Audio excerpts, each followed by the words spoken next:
Speaking of furnaces, that's what I'm working on today for another customer. 2023 unit, first time to ever use it. I bought camper in the summertime, and what's going on from this one, and this is one of the ones to where you have to remove it to work on it. It's just the little Suburban exhaust plate from the outside. All you would see is the little plate right there. And so what it's doing is everything goes well. It tries to ignite, it lights fairly easily, but then it doesn't stay lit.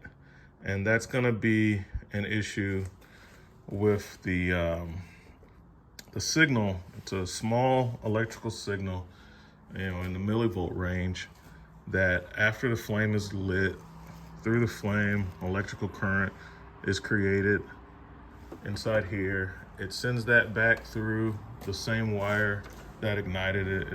It's a one-wire system, and then the control board reads that small electrical signal, and that's how it knows it's lit. And then it stops the ignition sequence, and it just runs. And the reason I know this is because after it's lit, for about 5 or 6 seconds after it's lit and it's blowing out hot from the outside, it's still ticking. It's still trying to ignite it, and then it cuts off and it cycles and it does it all over again because it thinks it never lit. And you'll have these problems with the water heaters as well, based on the placement of the electrode many times. Sometimes it's the board, especially if you hear a loud humming, high-pitched humming noise coming from the board. It could be the board, it could be the electrode. But it could be as simple as the position of the electrode. So if the electrode is not in the right position, especially in the case of a water heater, if it's not in the flame, it might be close enough to ignite the gas that has been widely dispersed in the tube. But if it is not in the flame enough to create that current across the electrode, then the board never gets the message that the fire is going, and it keeps trying to light until it locks out because it thinks it has never lit. So that's what this one is doing, and that's what we'll be getting into today. All right. So I'll transition you to the tripod because I really have to work on this. This lady has kids, she's cold. I went out there yesterday and took this all apart, and they got some space heaters for tonight, but I brought this back to the shop so I can bench test it and get it going, and I'll show you what all I'll be using. All right, stand by. So this is my setup for bench testing these things. Pretty much same setup that I had when I was in a dealership, except I would have all of this on a really inexpensive roll cart. Not that type of roll cart, but just like a 2-shelf roll cart, where I would have my propane tank on the bottom with my battery on the bottom, and I would have the hoses and everything from my regulator already ran up to the top. The same with my wires for my hot, and then that left me the top shelf just for the furnace and whatever little part, because I probably tore it apart from the unit and put it on the top of that cart. That's just a way to keep all your stuff together, guys. But at the house, I'm just got it on top of my my toolbox. That's why I went with butcher block top. I actually use this as a work surface, and this is what we got going on. So I have 12-volt battery to power the board, fan and whatnot. We have the furnace that we're working on. Have a propane tank, a hose, a regulator, and test tool. I also have my gas bag and all the tools in the bag. All right, so I'll start this stuff here. Move some stuff down a little bit, help you guys get into the shot. Okay. So I use pipe dope, get my regulator set up. This is a regulator for a motorhome. It's horizontal, so the breather is here. That has to be facing down on whatever regulator you use. So that's how you know this one's the horizontal one. You don't want to use this one like this. The reason I use the one for the motorhome is because when I'm testing, I only need the one pigtail, and on this side I'll be using to go to here. And there's some things that I'll be showing you that can help you out. So I use pipe dope instead of sealant tape. On the flares, you don't use sealant or tape, but on the FIP side, you do. So that's like FIP fitting, which is not the flare.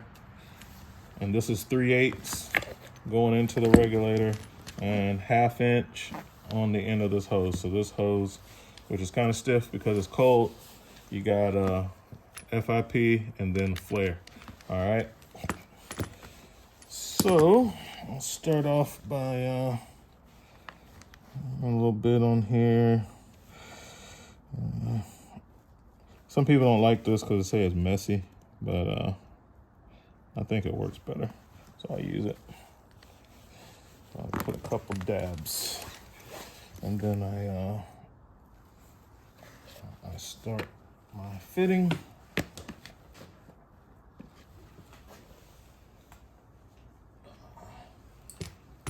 You can't see this. I'm just getting it started. Let's twist, and I'll put a wrench on it. And as you can see, this is on a swivel on this end. When your hoses are old and all brittle, it won't swivel anymore. So while it's stiff, to get it started, I spin the whole thing. And now that it's kind of tight, I can get a wrench and go the rest of the way. I'll use one of these wrenches because my drawer for all my other wrenches are, and these are metric, those RBRT. Let's see what we have here. Normally gonna be a standard wrench, and this set that these wrenches that's in this drawer where I'm pulling from are metric.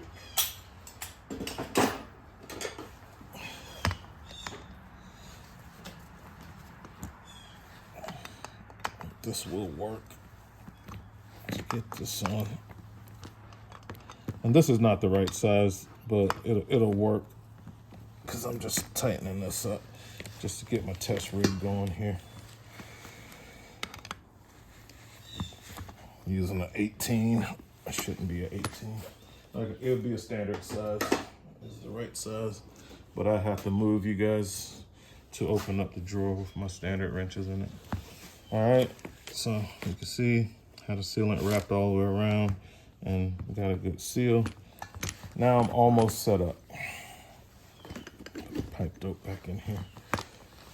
Now, when it comes to the fitting for the gas that's actually on the furnace, this is gonna be a 3/8 flare, and the hose is 1/2 inch. So to bridge the gap, I'm using my test tool, which I have many adapters so that I can go from many different sizes. So that's what I use to bridge the gap on there. As you can see, I have 1/2 inch here, but behind that I have 3/8. So I can take my tool apart and make it work for a lot of different size scenarios when I have to do my low pressure drop test and setting operating pressure and stuff like that. So I'll get a couple of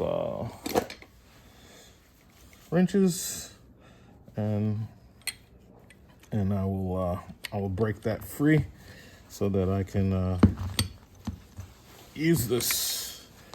So I'll be using 2 wrenches to get this free. This one's gonna be like a 3/4, but I'll just use a 19 for right now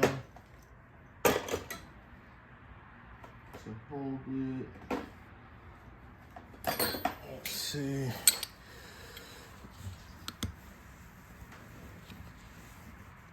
Nope.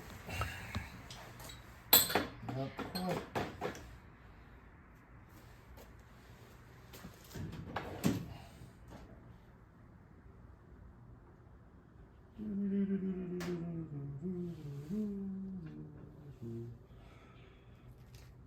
Probably gonna have to.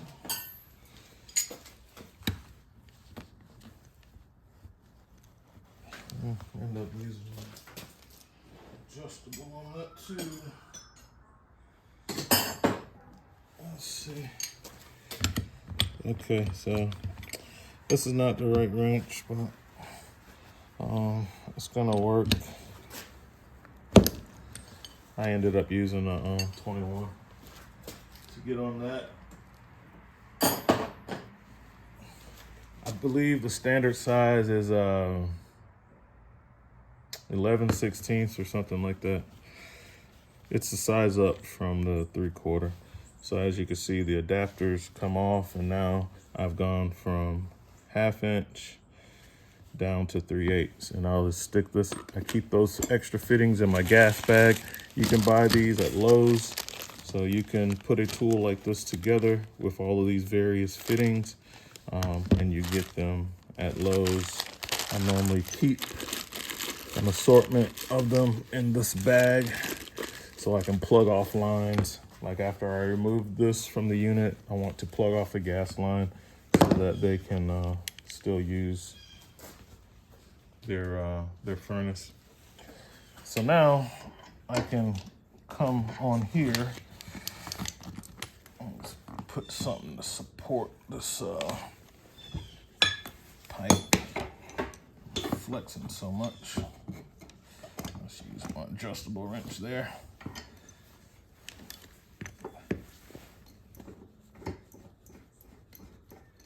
Put the flare on. This is a swivel. It's a 3/8 double swivel adapter that I have on that side. So I need one side that's gonna be able to move, because like I said, sometimes the hoses, they won't spin. So at least one side of my tool needs to be able to spin. And you always want to use a backup wrench on this stuff, because it is, you bend the stuff up if you don't.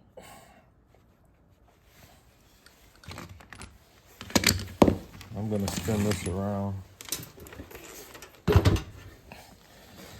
so I can get a better take on it.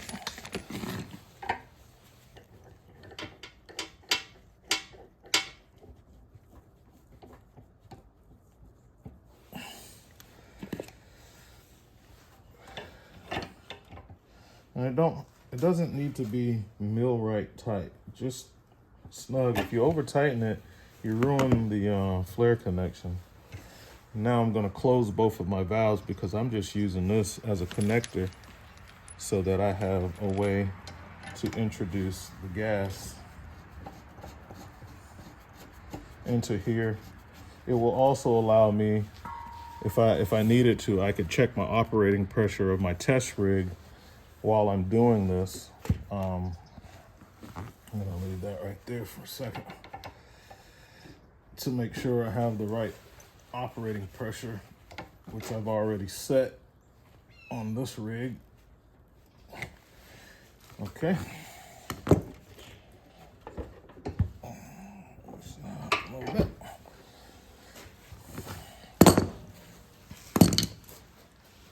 All right, so now I'm all set up with my gas, and I can kind of move that to the side. and start prepping my electrical side. So this is what I have. You see, I can go straight to my propane tank going through my regulator so that I can make sure I have my 11 inches of water column. So this side, I'm just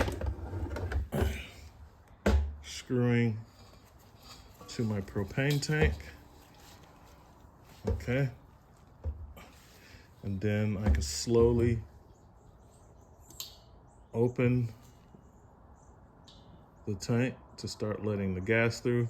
If you do it too fast, you'll hear a hard click, and that's the excess flow valve kicking in. And if you know you have a full tank of propane, but there's nothing coming out, you need to close it all the way and reopen it slowly. All right, so here you can see the setup. Propane tank going through a 2-stage regulator using a 3/8 FIP on a 1/2 inch flare. This is the hose, the same hose that you would have on your camper, going to your main line in, and then 3/8 lines will be coming off of it. 3/8 flare lines will be coming off of that. You're using different manifolds and stuff. But anyway, for your setup here, this is the setup to bench test. I'm using, you might not have this test device. I'm pretty sure that you won't have it unless you're a professional technician. You're not gonna have that. So you will just have to use an adapter to get you down from that 1/2 inch female flare down to the female 3/8 flare, okay? So that's your goal, is to get the hose to go there. All right, let's get you set back up here. Let's see.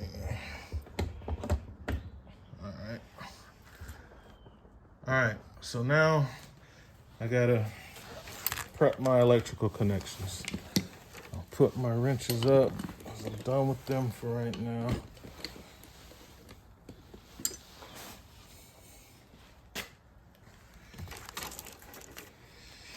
And we're gonna be using, of course, those are the snap-on adjustable wrenches.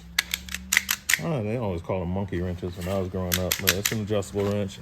And we'll be attempting to use these Knipex wire strippers, which are supposed to be really good, but I found that not so much. This is in the $50 range. This is in the $200 range.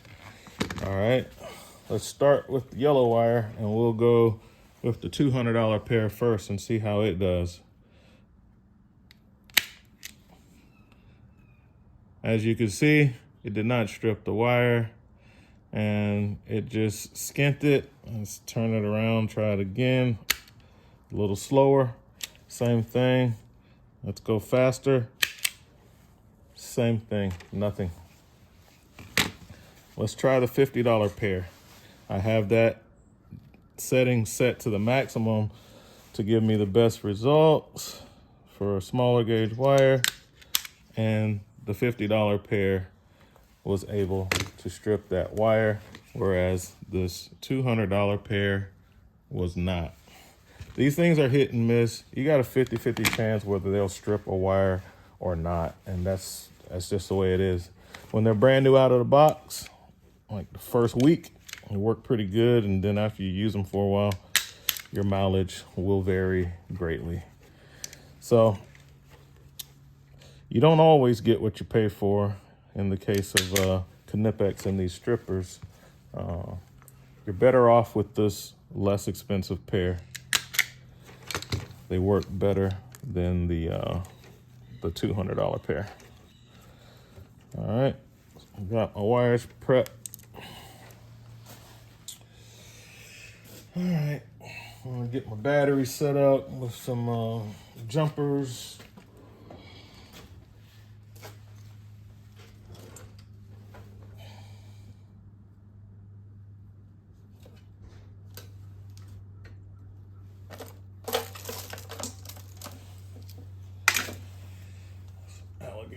clips. Positive, negative.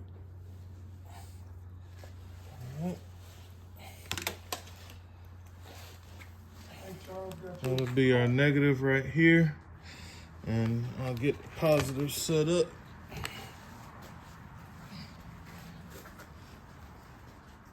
All right, so going over to the die-hard battery, I have positive lead, negative lead under the two Knipex strippers. I ran those over here. So now my battery, I have power over here where my wires are.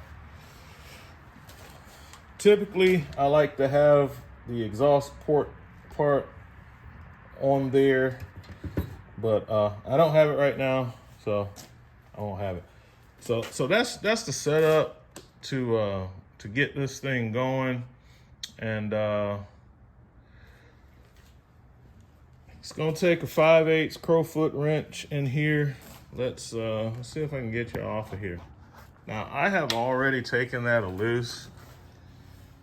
To get inside here, takes a 5/8 crowfoot wrench, and I already have that loose. So, because I inspected this on site, and after I saw that everything pretty much looked legit, the placement of the electrode, everything like that looked correct, but I did notice something odd looking with the end of the wire, like the ceramic was broke a little bit, and that's something you want to look for, a cracked ceramic. And so this morning I was going to get me another electrode and replace the electrode on this guy. But I want to show you guys the setup. I still have to go grab the electrode, but before I do that, I'm gonna take the burner assembly and everything out, and I'll show you guys that. I mean, there's a lot of videos that's doing that. This is the way I do it. And so I'm gonna get my drill out, and I'm gonna take this apart before I put it back together. And I'll show you the little broken pieces of the ceramic and whatnot, what looks a little weird. And I'm gonna double check the placement of the electrode and the gap. Yeah, I saw that Lowe's had their, I guess their Black Friday stuff. A lot of that stuff's out, you know, this is time of year. And I got both of these trays for $10, which I love these magnetic trays, especially these soft ones that are collapsible, that pop up into a bigger bowl. I really like these. I got them in the Snap-on version. I saw these for 10 bucks and had to have them. So as I'm taking these screws out, I'm going to, you know, I don't want to lose them.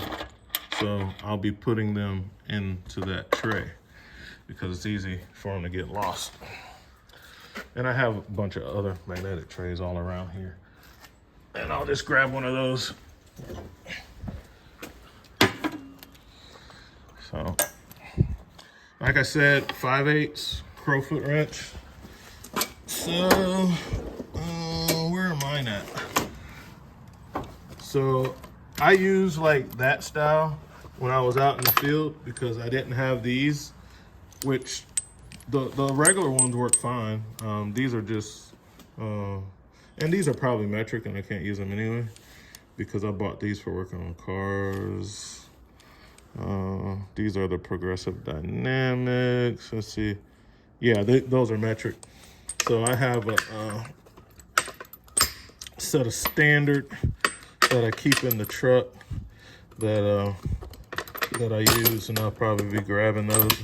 It's time to put this back together.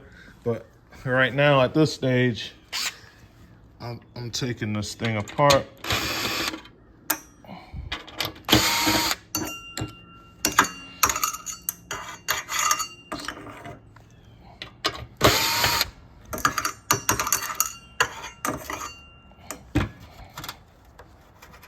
And I just gotta take all the screws out.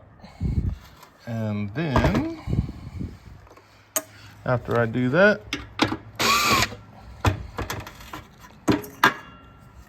I will be getting to the burner assembly. So, since I don't have you set up on the tripod right now, all this cut to the finish. All right, all the screws are out.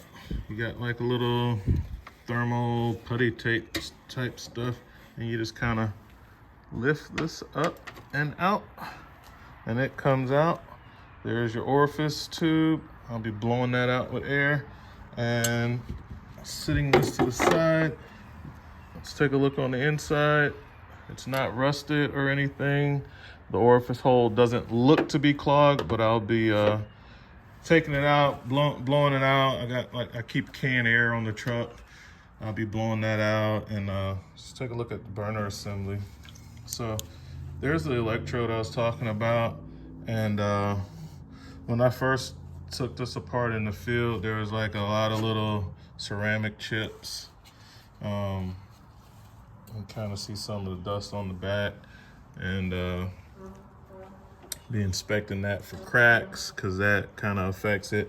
But in this case, this one is really, it is lighting. It's just, it doesn't know that it's lit. So my focus on this one is going to be the position of the electrode in reference to, it's a little lip where the gas kind of hits and redirects up here.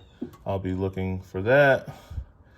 And then I'll be checking the 1/8 inch spacing between that as well. So I'll be taking this out, and I'll be checking to see if it has like oil on the bottom, building up. Look at this is brand new. I mean, but that doesn't matter. Still gotta check this stuff out. It's not working, and gotta determine if it's the placement or the actual electrode itself. And like I said, sometimes it could be the board as well. But I want to focus on the simple things first. That's just kind of how I roll. And I'm going to take the burner assembly out next. It's just a couple screws. So from this point, it's pretty easy to get to the stuff. It's just a couple of screws on the electrodes, just a couple of screws to get the burner assembly out. All right, so that's where we're at. All right, so I learned this trick from Darren from My RV Works. Love his channel. I'm a subscriber, and I mean, he's a fellow RV technician, and I'm pretty sure he's like, he handles business like me. He's like totally professional. You can tell it from watching his channel and stuff. And 100% legit. Used to be an engineer. You know, seems like a great guy, and he's smart. And I don't have any feeler gauges that go up to like 1/8 of an inch. So he uses 1/8 of an inch Allen wrench. So I just grab my Allen pack. I have the 1/8 of an inch one out, and this is how he does it. And, which I think is just genius. I just think that's just so cool. So as you can see, as I'm coming here to test my gap, it's a no-go. I can't get it up. It's too close. The gap is not set right on this. I don't have my 1/8 of an inch gap. It's probably a 1/16 or less. If you could see that, that's the 1/8 of an inch Allen wrench, and it's like flush. So that's a problem. I should have an 1/8 of an inch gap in between there. And then I also need to check to see if this thing is positioned in the right way, and not too far to the left, not too far to the right. It needs to be in the center. And when you find the start of that, stick the light in here. Start of the line, you can see where it starts at. Go up 5/16 of an inch and find center, and that's where that should be. So it looks like it's centered up pretty good, and I will have to measure it after I take it out to see if it's actually in the right spot. But for sure, it's too close. All right. So I gotta reset the gap on that, and be careful with these things. It's pretty stout, which it should be, but you can easily break the ceramic. So when you're adjusting stuff, you know, be very careful with that, because you break the ceramic, you ruin the electrode. All right, so remove the screws, got the electrode out. I'll be tweaking that bracket so I can get my right distance on this electrode. And took the screws, those two out, and the one that was there, so I can remove the burner assembly. That comes out. That's your burner assembly. See, it has a lot of soot on it, especially on the back side. And if you look inside there, there's that little lance that I was shining the flashlight on to try to, because that's where I'm trying to get my electrode to be on top of that.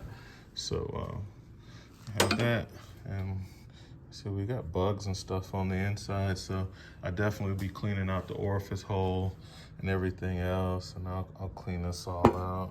Kind of see, got like bugs and whatnot in there. So we'll clean that out. How they get in there? They would be coming in through here. There's a blower motor assembly.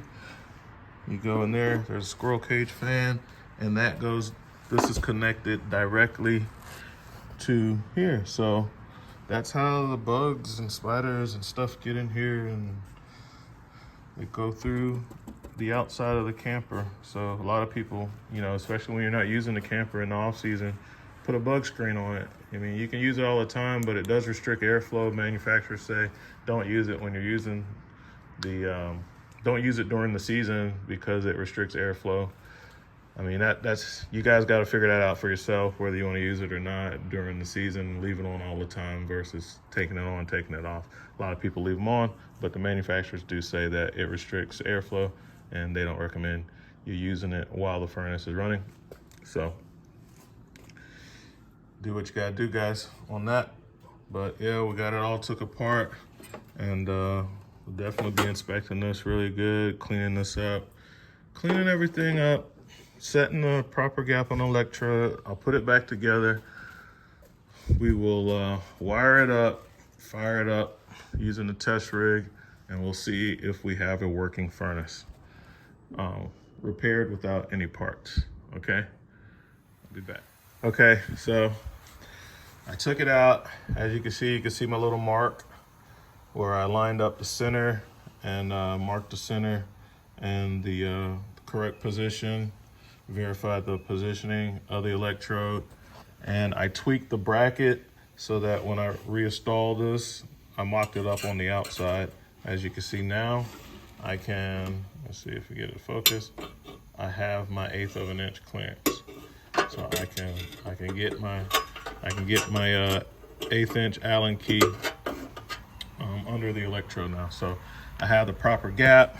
I have verified that this is in the right spot. It's sitting over the right spot, and let's see. I'll try to get it focused.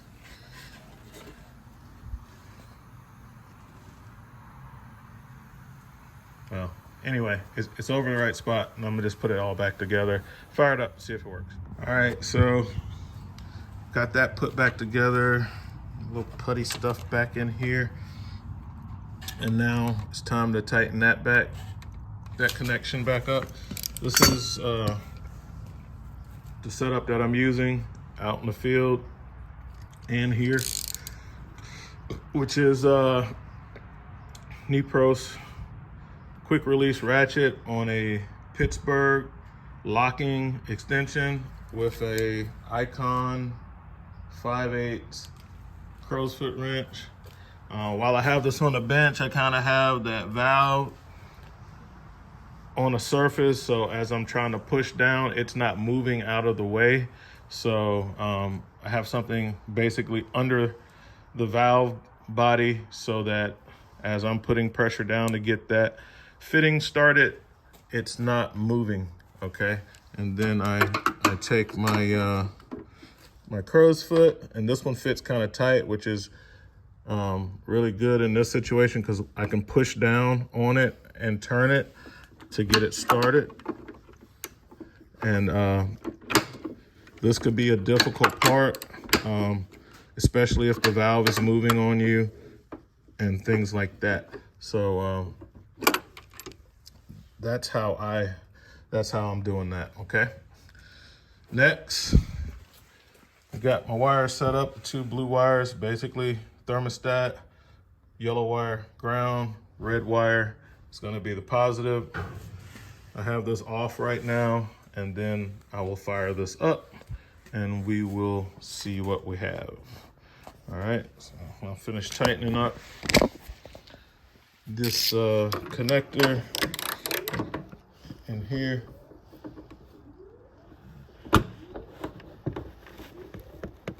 Like I said, stuff doesn't have to be millwright tight. It just needs to be tight and good to go. All right. Now, let's get the power hooked up.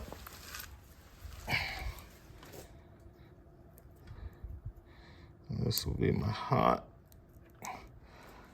Okay. I'll just kind of run my wire around just to kind of keep it separate. I got the ground over there. And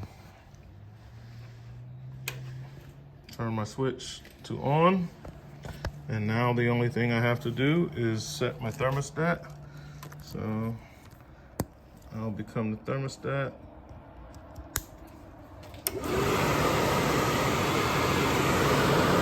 That kicks in. It's looking for that 75% airflow so the cell switch can trigger. And once that triggers, then it'll start the ignition sequence.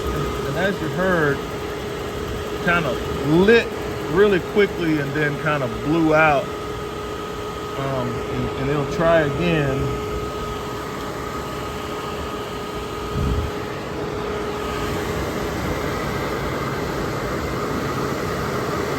Oh, gas isn't on. Did not have the gas on.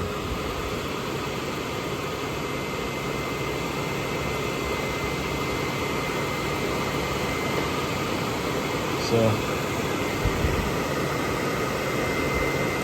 let's take my thermostat away.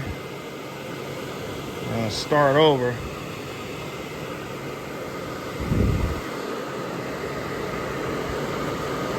Let it go through its cool down cycle.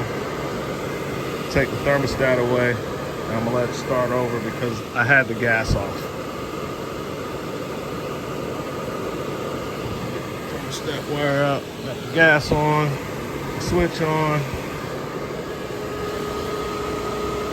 So it lit based off of the residual gas that was in the line before I turned the gas off. So before I made my electrical connection, I turned the gas off. So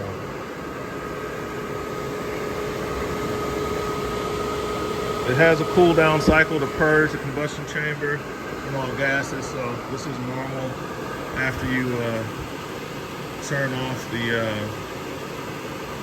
furnace for it to for the fan to run for a while.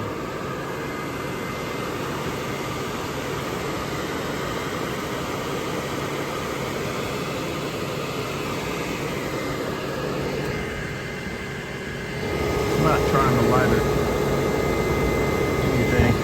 And this one, it's kind of hard to hear it. The ticks aren't very loud from the igniter.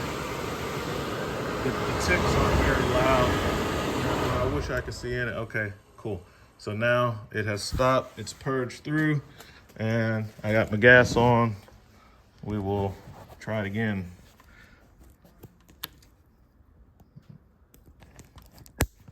Thermostat is on.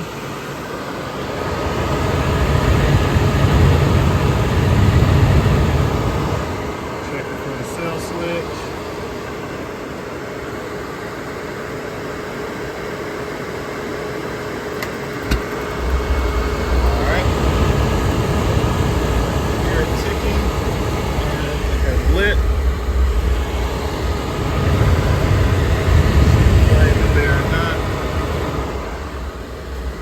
definitely have heat coming out from the glasses. And I have the, I don't have that heat exchanger sitting on the mat. I have a middle tray underneath it holding it up.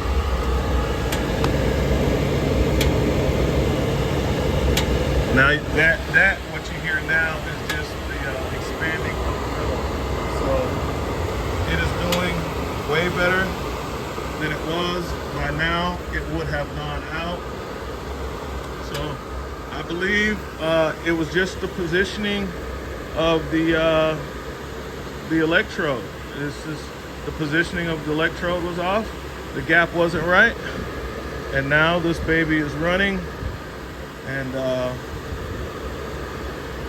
I go back over to the customer's location, put this back in, didn't have to buy any parts. You know, I like to test all this stuff before I condemn something. I don't ever want to condemn a board or a piece of equipment unless I've exhausted every other option. And in this case, it required, you know, you got to take all the stuff out and do all that. Got a chance to clean it all up. And now the furnace is running. It's running pretty good. And it's not turning off. It's not shutting off like it was doing immediately. It was shutting off because the ignition sequence kept going over and over and over again until it locked out. And now she is running, she is getting hot, and we have heat. So that's gonna be a win, that's gonna be a fix. 10:22, get back over to the customer's location and reinstall this. And I know that everything is good to go. I will test their gas pressure and everything before I hook this up. I want to make sure they do have 11 inches of water column going to this thing. Make sure we don't have any problem with that. You know, I will be checking all that as well.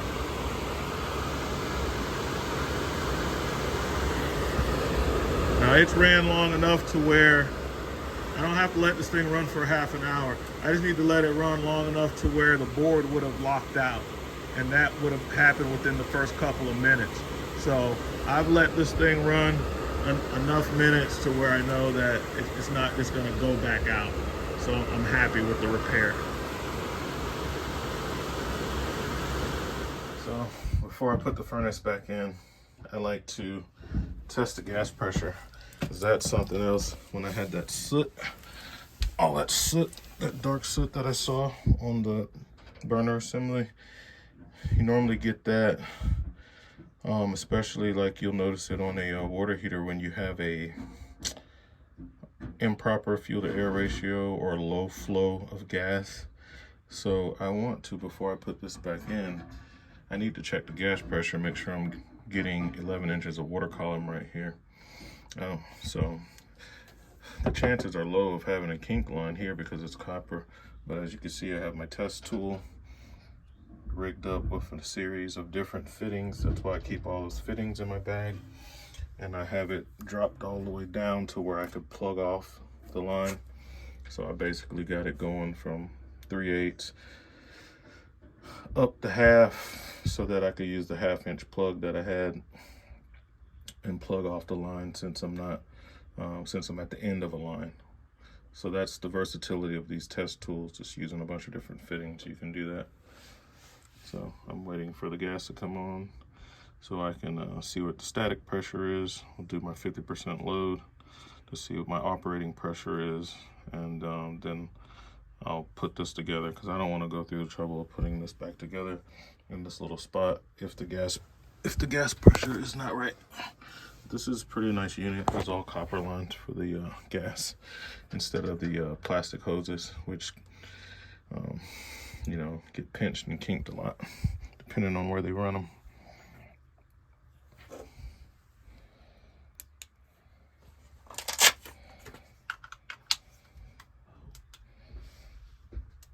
Still not on.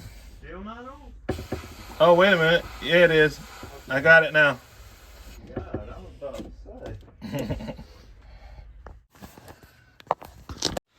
Okay, so my lockup pressure is 11.5. regulator's maxed out, 50% load. It's dropping me down to 9.7-ish, and I need 11 inches of water column, so I'll probably end up having to change that regulator out if I cannot achieve that.